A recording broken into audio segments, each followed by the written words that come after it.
comprometemos con Dios y nos comprometemos a ubicarnos.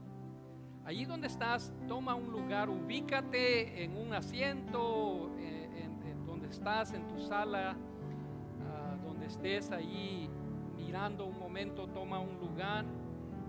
Y quiero hablar de esa palabra ubicarse.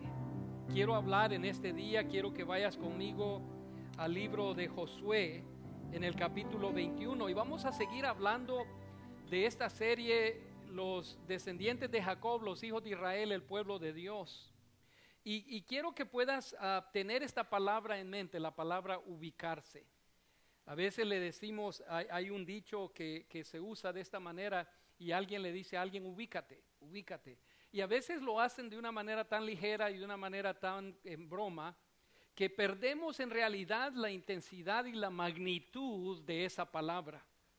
Pero esa nos va a dar entendimiento en el capítulo que estamos mirando el día de hoy, y es lo que quiero hablar. Quiero hablar de esta palabra ubicarse. Vamos a ir al libro de Josué capítulo 21. Y miramos en los versos, vamos a estar mirando todo el capítulo 21, es un capítulo dedicado y dirigido específicamente a la familia de Leví, a los descendientes de los hijos de Leví, que son cada uno de los 3 hijos de él, cada uno de sus tribus, de sus clanes, y se va a tratar de eso. Pero verso 43 al 45 específicamente nos va a ayudar a nosotros a entender lo que queremos hablar. Y lo que queremos es que tú y yo nos podamos ubicar en Dios. Eso es lo que estoy persiguiendo en el sermón de esta mañana. Que tú y yo podamos entender que no hay mejor lugar que nosotros podamos ubicarnos en Dios. Porque Dios quiere que tú y yo hagamos un compromiso personal e intencional. Un compromiso personal e intencional. O podemos decirle un compromiso intencional y personal. Y quizás sea más fácil de esa manera recordarlo, es CIP, compromiso intencional y personal. Quiero que leas conmigo en el verso 43 al 45, capítulo 21, la Biblia dice, así fue como Dios entregó a los israelitas toda la tierra que bajo juramento ya había prometido darles. Ellos, dice el pasaje, verso 43, se instalaron, y esa es la palabra que quiero tomar, la palabra instalarse o ubicarse. Ellos se ubicaron, ellos se instalaron y vivieron allí. Y dice el verso 44, Dios también les había prometido que vivirían en paz. Y lo cumplió. Les dio la victoria sobre todos sus enemigos y ninguno pudo hacerles frente. Dios cumplió con todas las promesas que les había hecho a los israelitas. No dejó de cumplir ninguna de ellas. Josué capítulo 21, verso 43 al 45, nos afirma y nos recuerda que Dios es un Dios que tiene control de todas las cosas. Y les está hablando a estos descendientes de Jacob, a los hijos de Israel, al pueblo de Dios, y de manera ahora aplicada a la iglesia y a nosotros y a la humanidad entera nos va a hablar. Yo quiero que puedas pensar en este día. Hemos estado hablando de una nación que vivió y pasó mucho tiempo en el desierto, 40 años, casi toda una vida, toda una generación total murió en el desierto antes de que ellos pudieran entrar. Ahora están en la tierra prometida, ahora están siendo partícipes de lo que Dios ha preparado para ellos. Y la frase en mente aquí es ubícate. Las situaciones de la vida nos hacen distraernos de una cosa a la derecha, otra cosa a la izquierda, otra cosa adelante, otra cosa atrás, y nuestra vida a veces cae en lo que yo llamaría una vida en desorden. Y al contrario de nosotros, encontramos en la Biblia a un Dios de orden. Un Dios que tiene no solamente orden y sigue el orden, pero funciona dentro de esta estructura de orden. En este pasaje que hemos leído, versos 43 al 45 de Josué capítulo 21, las afirmaciones aquí escritas en estos 3 versículos van a dar oportunidad para que esta nación, los descendientes de Jacob, los hijos de Israel, el pueblo de Dios, puedan tener todo tipo de pláticas. Al igual que tú y yo podemos tener todo tipo de pláticas en base a lo que hay en este pasaje. Conversaciones que no solamente afectan a la persona, pero afectan a la familia, afectan a las instituciones de las cuales son partícipes, como compañeros de escuela, compañeros de trabajo, vecinos, familiares, familia y amigos con los que te relacionas en el vaivén de la vida. Estos versículos, estos pasajes van a venir a darnos a nosotros la oportunidad de que podamos entender que Dios es un Dios que da atención a los detalles de la vida. Dios da atención a todos y cada uno de los detalles de la vida de una manera tan particular que podemos nosotros mirar en este pasaje que cada uno de los detalles que Él dio son expresados a través de promesas. Y esas promesas que son dadas en detalles van a ser para la vida de cada uno de las tribus de Leví, como les había mencionado. Están los coasitas, están los de la familia de Gerson y las familias de Merari. Son las 3 hijos de Leví. Y yo estoy persuadido al mirar este pasaje en la Escritura de que para Josué y para la gente, ellos no necesitaban evidencias para poder ser convencidos de que Dios es un Dios que hace milagros. Esta nación no necesitaba argumentos de que les dijeran y les ganaran la confianza a creer que Dios era un Dios de milagros, de señales, de prodigios. Ellos lo habían mirado. Esta generación que había entrado por 40 años, habían mirado una nube que les cubría de día del sol en el desierto, habían tenido un fuego en la noche que les calentaba para el frío del desierto. Cada día, excepto el día de reposo, habían recogido maná del piso donde Dios les daba el pan de cada día. Ellos habían mirado milagros, aun cuando se habían encaprichado, como algunas veces nosotros lo hacemos. Hoy no voy a comer esto, yo quiero comer esto, y la mamá termina cocinando eso. Llegó un momento en que se encapricharon y dijeron: ya nos cansamos de comer maná, queremos comer carne, y Dios les mandó las codornices. ¿Se acuerdan de ese pasaje? Dios es un Dios que toma cuidado de todos esos detalles, y este pueblo sabía lo que eran milagros. Hay personas que me estarán escuchando, me estarán mirando, están aquí con nosotros y estarán pensando: ¿saben qué? Yo no he mirado milagros. Quizás algunos niños, algún joven está diciéndole a su padre, a su madre: yo nunca he mirado milagros.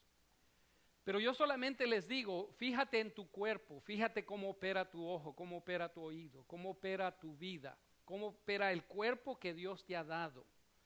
Que no podíamos hacer mucho cuando nacimos y ahora todo lo que podemos hacer: caminar, correr, pensar, escribir, leer, todas las cosas que podemos hacer, porque Dios creó algo bien complejo que se llama el cerebro, la mente.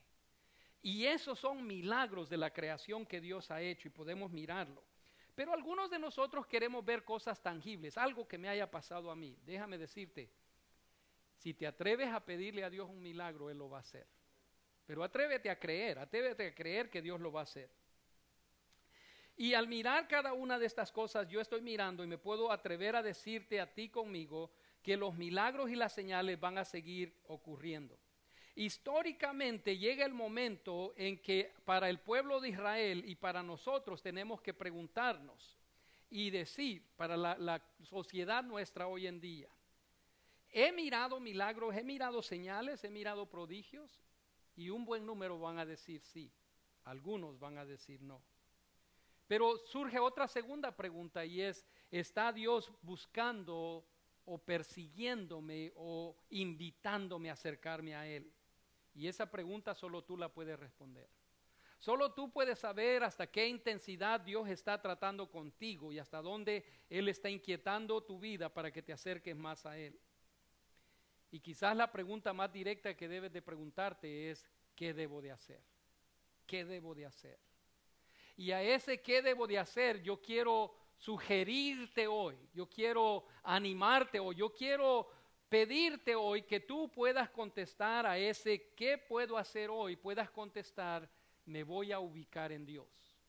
Me voy a ubicar en Dios. Y vamos a entender mejor qué quiere decir eso en este pasaje. Quiero que notes que en el momento en que alguien toma la responsabilidad de ubicarse en Dios, nadie más lo puede hacer porque es algo que tú decides hacer, es algo personal.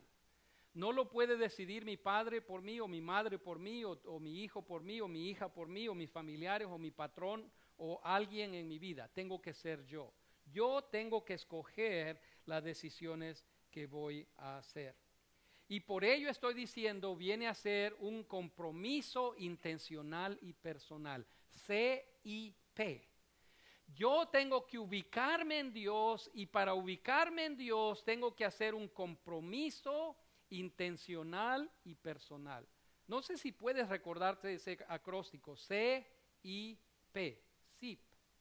CIP. Compromiso intencional y personal. ¿Por qué debo de hacer eso y por qué es que yo tengo que hacer eso? Quiero que entiendas que es mi deber y mi responsabilidad de poder obedecer a este Dios todopoderoso.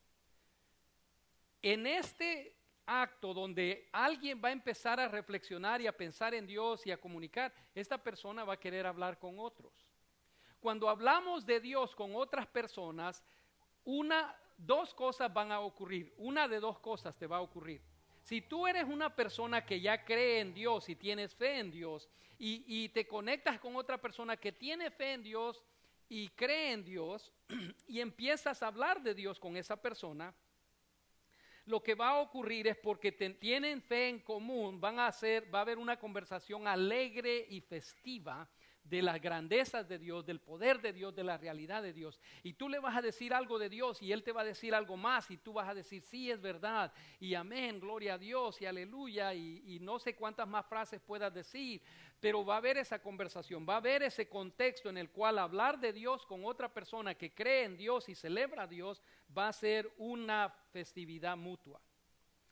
Va a haber ese tiempo, pero tu devoción a Dios o tu fe en Dios no solamente se demuestra por hablar de Dios, pero se demuestra y se exhibe a la gente. La gente mira que en realidad tú eres una persona de fe cuando la gente puede mirar y escuchar que no solamente hablas de la Biblia, pero hablas porque la lees. Y al leer la Biblia aprendemos de la Biblia. Y también porque adoras corporalmente cada semana, te reúnes, te congregas para adorar con otros. No porque el congregarte te haga cristiano, pero porque el congregarnos lo hacemos para celebrar juntos a Cristo y poder dar testimonio de que yo te animo a ti y tú me animas a mí a reconocer a ese Dios todopoderoso en adoración junta, una adoración corporal. Lo demuestras también porque te envuelves en algo de una obra de trabajo que impacta la expansión y el avance del evangelio. Estás intencionalmente envuelto en algo de ministerio.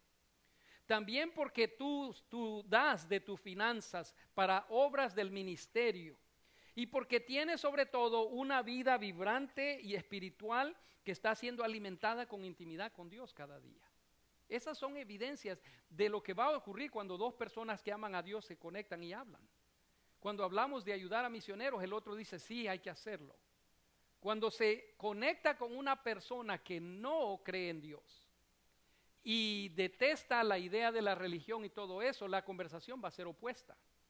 Y la conversación se va a ir por otro lugar porque automáticamente la otra persona tiene rechazo y quizás duda y aún quizás no cree en la existencia de Dios. O tiene reservas en cuanto a ese tema. Y quizás dice, bueno, la gente habla de eso, pero ese es un mal necesario, la religión y Dios. Aún frases así van a usar. Entonces, o se va a platicar de Dios y vamos a celebrar, o se va a platicar de Dios y va a haber un choque. Y eso está ocurriendo en nuestra sociedad. El problema es que la persona que aborda el tema de Dios con otros, si no está ubicada en Dios, simplemente se va a emocionar con el que tiene fe en Dios.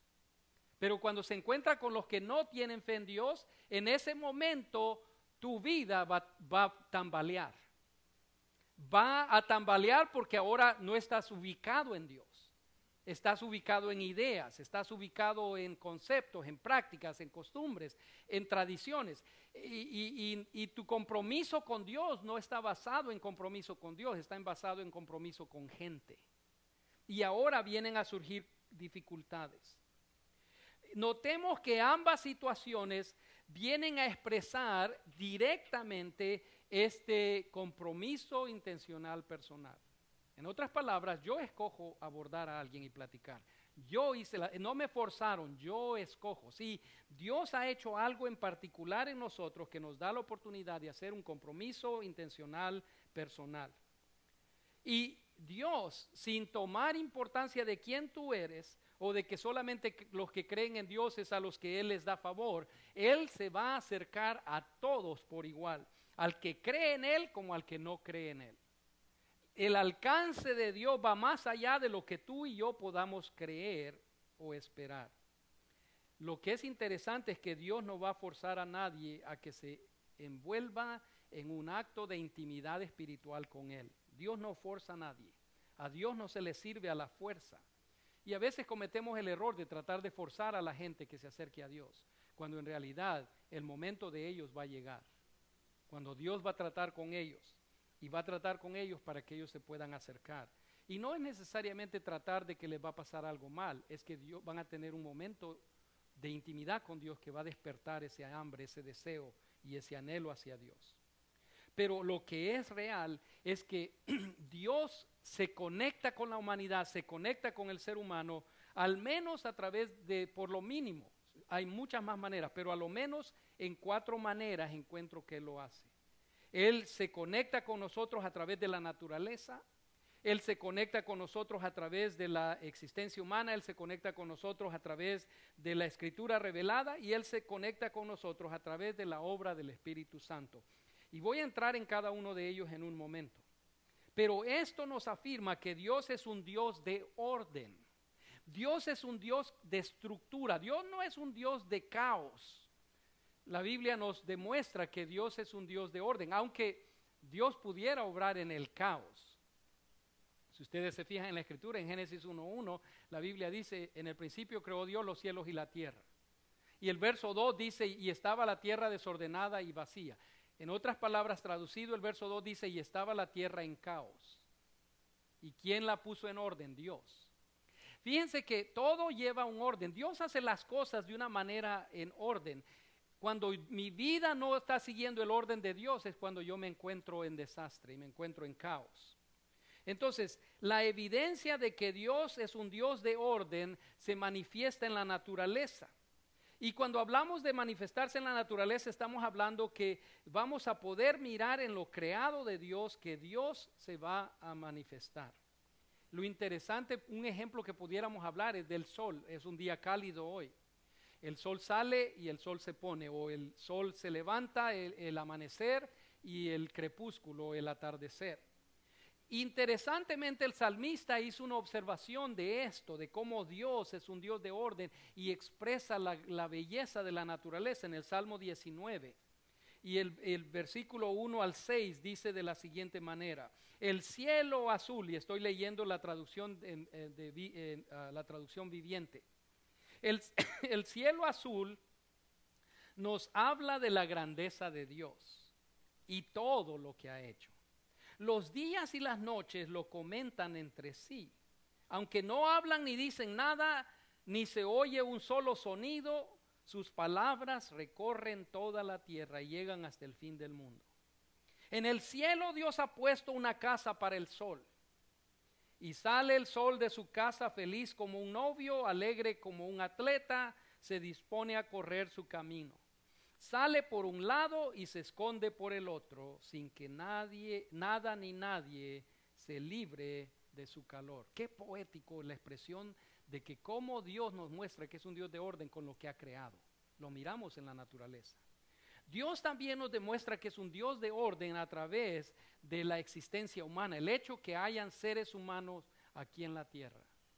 Si usted piensa un momento, si el sol se acercara un poquito más, la tierra se quemaría.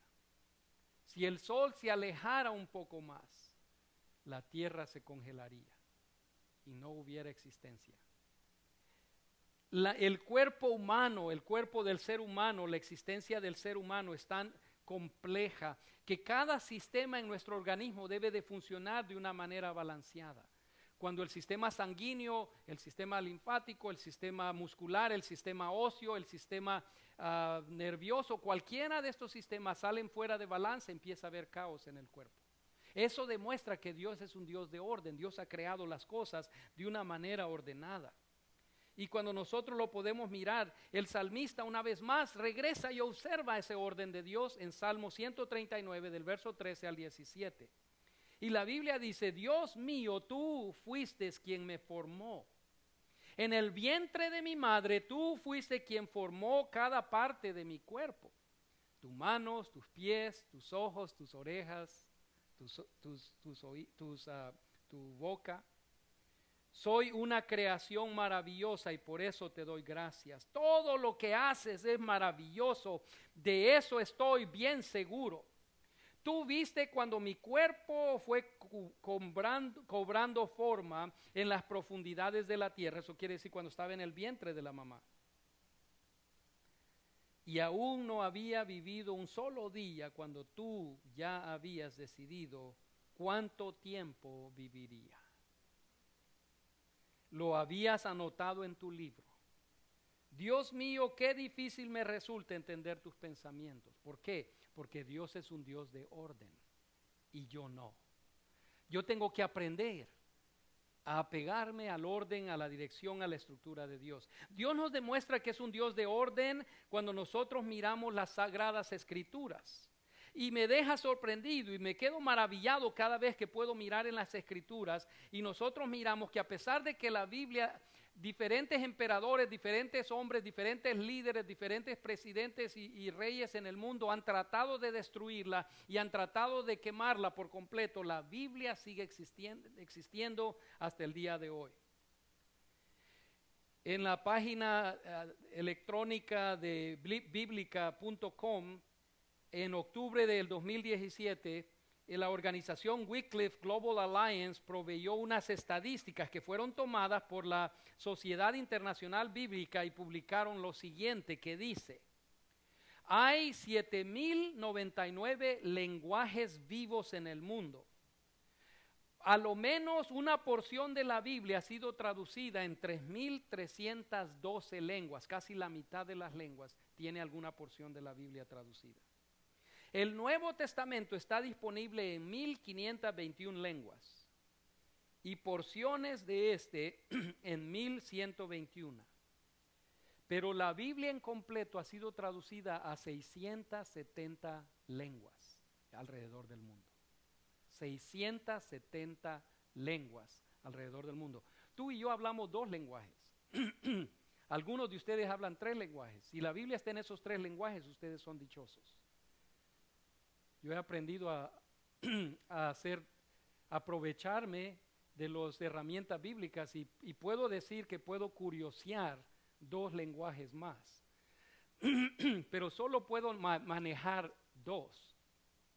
Y eso es bastante. Imagínense, 670 lenguajes alrededor del mundo tienen la Biblia por completo. Eso habla de un Dios de orden, que no solamente la Biblia existe, pero que la Biblia mantenga su tema y su mensaje constante de un Salvador que viene a redimir al mundo de pecado para darle salvación y vida eterna. Es un mensaje que no se cambió por 1,500 años. 40 diferentes autores escribiendo la Biblia en 3 diferentes continentes donde nunca se cruzaron y donde nunca compartieron porque se escribió en 3 diferentes lenguajes. La Biblia viene a ser cohesiva, coherente y continua en el mensaje. Eso habla de un Dios de orden. Número 4. Y finalmente podemos mirar que Dios es un Dios de orden a través del trabajo que está haciendo el Espíritu Santo en el mundo hoy. El apóstol Juan escribe y nos insta y nos dice en Juan 16, 13 al 15, dice: pero cuando venga el Espíritu de verdad, Él los guiará a toda verdad y a toda justicia. porque no hablará por su propia cuenta, sino que hablará todo lo que oyere y os hará saber las cosas que habrán de venir. Él, dijo Jesús, me glorificará, porque tomará de lo mío y os lo hará saber. Todo lo que tiene el Padre es mío, y eso dije que tomará de lo mío y os lo hará saber. Los hijos de Israel, los descendientes de Jacob, los hijos de Israel, el pueblo de Dios, no eran diferentes a nosotros. Ellos pudieron mirar que Dios era un Dios de orden, y tú y yo podemos entender eso. Dios es un Dios de orden que pide que nosotros hagamos un compromiso intencional y personal de ubicarnos en Él. No es un compromiso que alguien más va a hacer por ti, no es un compromiso que alguien más es responsable, tú eres responsable, es tu compromiso, nadie más lo va a hacer. Compromiso intencional, no ocurre por incidente, por accidente, por casualidad o porque alguien lo marcó en un calendario, tú decides. Compromiso intencional y personal es lo que Dios está buscando. Por ello quiero que entiendas este pensamiento de un compromiso intencional personal para ubicarte en Dios. Mira el versículo 43 conmigo de ese capítulo 21. Y algo que va a ser interesante de ese pasaje cuando lo miramos de la manera que la Escritura nos lo describe, dice: así fue como Dios, noten, así fue como Dios entregó a los israelitas toda la tierra que bajo juramento ya había prometido darles. Dios de orden, dio promesa y ahora la está cumpliendo. A veces queremos los beneficios de Dios primero y después queremos hacer los compromisos. No trabaja así. En las asambleas de Dios existe una frase que se llama cooperación voluntaria. Cuando nosotros miramos la palabra voluntaria, quiere decir que si quiero lo hago, si no quiero no lo hago. Pero esa frase cooperación voluntaria en las asambleas de Dios significa lo siguiente: nadie es obligado a ser parte de las asambleas de Dios como ministro. Alguien puede ser pastor en cualquier otro lugar, pero si quiere ser pastor con las asambleas de Dios, tiene esa oportunidad. Una iglesia se abre y se establece y quiere ser parte de las asambleas de Dios, puede serlo, pero no está obligada. Pero ya que hizo el compromiso, ahora es responsable de no fallar o de no salirse, de no irse. So es una cooperación voluntaria porque voluntariamente me metí, nadie me metió. Voluntariamente llegué, nadie me llevó. De igual manera, en nuestra relación con Dios estamos en esa misma situación donde nadie te está obligando a hacer un compromiso intencional personal con Dios, pero tú lo haces porque tú escoges caminar bien con Dios, porque entiendes que Dios es un Dios de orden. Y noten lo que está pasando en este versículo 43. Dice que Dios hizo todo esto, Él había dado estas promesas, pero vean la segunda parte del versículo en cómo Dios lo expresa. Y dice: ellos, ¿quiénes son ellos? Los descendientes de Jacob, los hijos de Israel, el pueblo de Dios. Ellos se instalaron y vivieron allí. Nadie los forzó, ellos se pudieron haber quedado en el desierto, pero ellos decidieron venir con Josué. Ellos pudieran haberse quedado al otro lado del Jordán, pero ellos decidieron cruzar.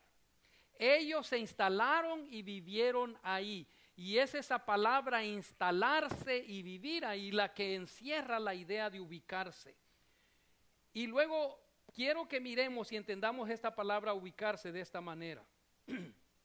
Cuando hablamos de ubicarnos, estamos hablando que esta frase, esta palabra en el original donde dice ellos vivieron allí, está hablando de que allí, ese lugar donde vivieron, es un territorio, es un campo, es un lugar, es un terreno, es una posesión. Dios ha identificado terreno para ti. Dios ha identificado campo para ti, lugar donde tú eres responsable de él, de mantenerlo, de cuidarlo, de cultivarlo.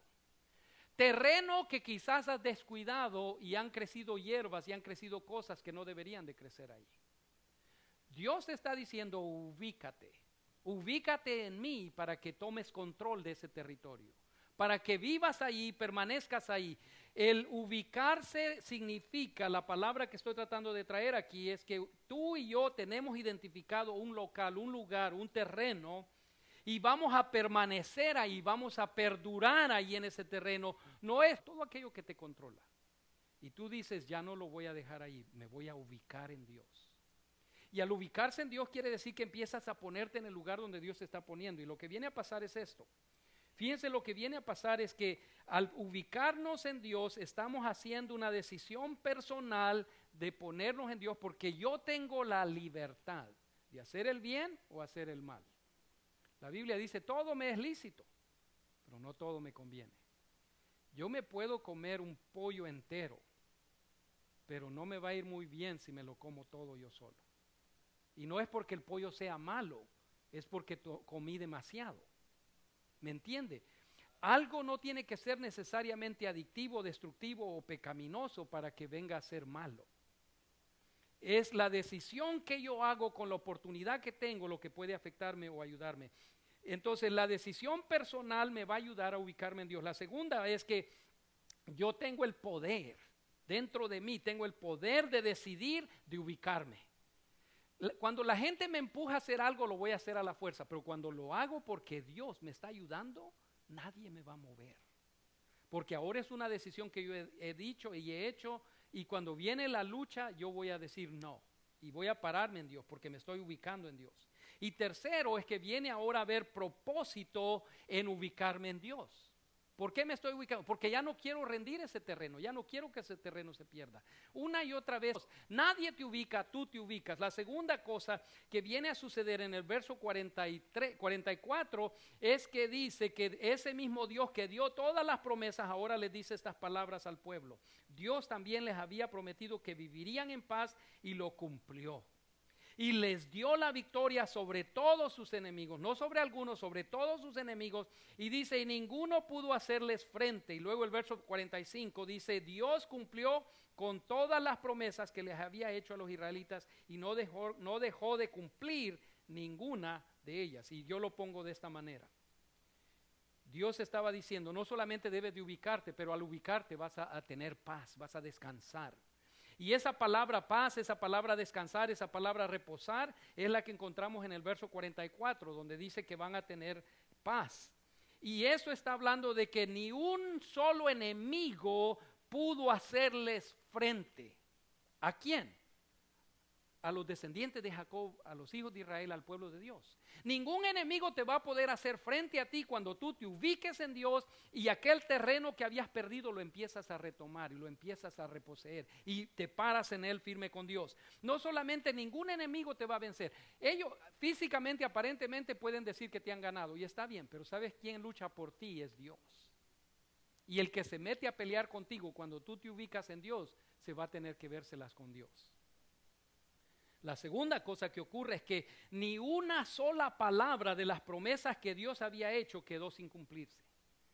La palabra de Dios nunca regresa vacía. Siempre cumple el propósito por el cual fue dada. Ninguno pudo hacerles frente, ningún enemigo, ninguna palabra cayó y quedó sin cumplir. Te invito a que hagas esto y apliques esto a tu vida.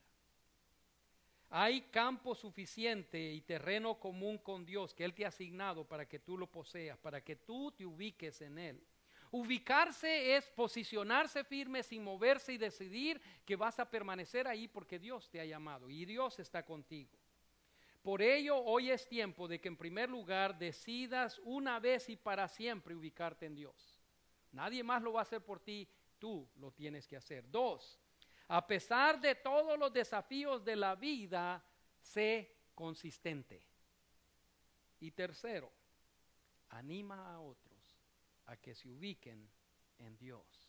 Y es Dios el que nos está llamando a ubicarnos en Él y tener esta tranquilidad y esta paz. Mire, la gente puede tener todas las riquezas del mundo. La gente puede tener todos los millones que puedan tener. Le decía en el servicio de inglés, estaba leyendo un artículo, el señor, ustedes les gustan los bufetes, ¿verdad? De comida. Hay un hombre que se llama bufete en inglés. Warren Buffett es un billonario. Ese hombre tiene un montón de dinero. Pues en 3 inversiones de 10 billones en cada una de las inversiones, 30 billones, no millones, billones de dólares, acaba de perder en el año que ha pasado, hoy en estos meses que está pasando, perdió a 7 billones de dólares en la caída de algunas de estas inversiones de dinero que hay. Usted quizás, yo estoy seguro que no. Nunca voy a tener 1 billón de dólares en mi cuenta de banco. Pero ¿sabe qué? Entre más tienen, más se angustian y se preocupan de lo que pueden perder. Entre nada tienen, más se angustian por lo que van a comer mañana. Sí, el ser humano sin Dios no se ubica. Sin Dios estamos desubicados. Con Dios podemos ubicarnos, tener tranquilidad y paz, ser mejor, buscar lo mejor, bendecir a los demás, pero ubicados en Dios tendremos paz, porque ninguna de sus promesas quedará sin cumplirse, ni ninguna de sus palabras va a quedar en vano, y ningún enemigo te podrá hacer frente. Que Dios prospere tus pasos cada día de esta semana. Dios te bendiga.